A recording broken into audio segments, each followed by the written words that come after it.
School of Fine Arts and Design. I am a Bachelor of Science in Interior Design po. My question is po sa inyo po lahat sa panel. So, as a student designer, I would like to hear your thoughts on appropriation as a form of collective ownership. Like, bilang Pilipino, what are the things na pwede namin gamitin for design, arts, ano po, thoughts na.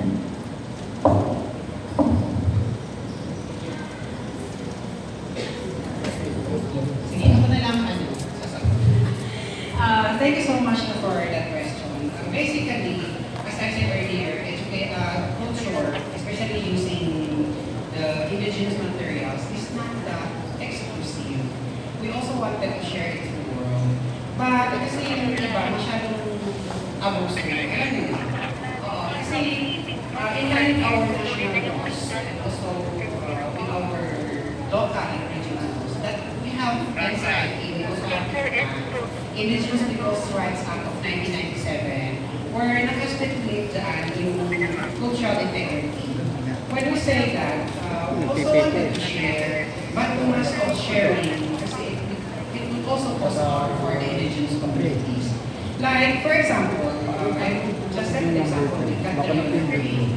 I mean, she used our materials during her stay with Miss Universe.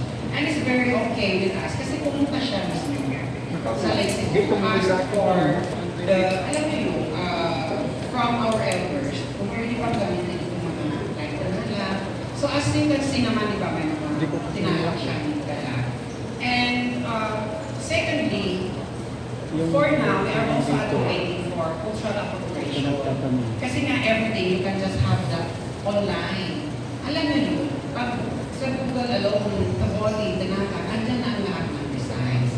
But, as babalik ako doon, yung mga iba naman, masyado nang sinubrahan. Alam niyo, like, the use of Tanaka in face masks, not pwede. Like, we consider Tanaka kasi bawal naman gawin sa campus. Yan. We consider Tanaka kasi bawal naman siyang yung step on with the material. Although, yung sublimation, alam niyo, it's also the advocacy of the indigenous community now across the Philippines na ipagbawal yung mga sublimation with the use of the indigenous materials like the nata and yung sinusuot ko namin. Lastly, from the Taboli, na mismo Taboli, we wanted to share our culture.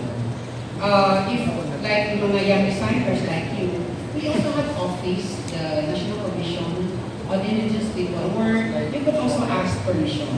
And kung kami nga iba, even our own dances, kailangan talaga mag-ask permission if we could also share that. How much more with the non-Indigenous people. That is the very reason na ako mismo kumuha ng NCIP as a protocol before using indigenous materials so that other researchers will also do the same. So, kumbaga ba, we have to live by example. Even yung papunta namin dito sa Manila, performing tomorrow for the National Book Fair opening program, may FBI sticker pa. Yan, kasi nga, other people would take photos, other people would take videos, and then pag na-post na siya, parang nag-iba na. Something like that. So, I hope I could answer your questions. Wala problema for as long as mag-ask lang ng permission. It's not for me because our cultural materials is collective. Lahat yan. Baka sabihin mo ay mag-ask na ako sa'yo, sir, kasi gagamitin no. It's the whole community will decide. Wala problema, you can use that. For me, mas gusto ko pa na gawin mo siyang bongga and then present that to the world.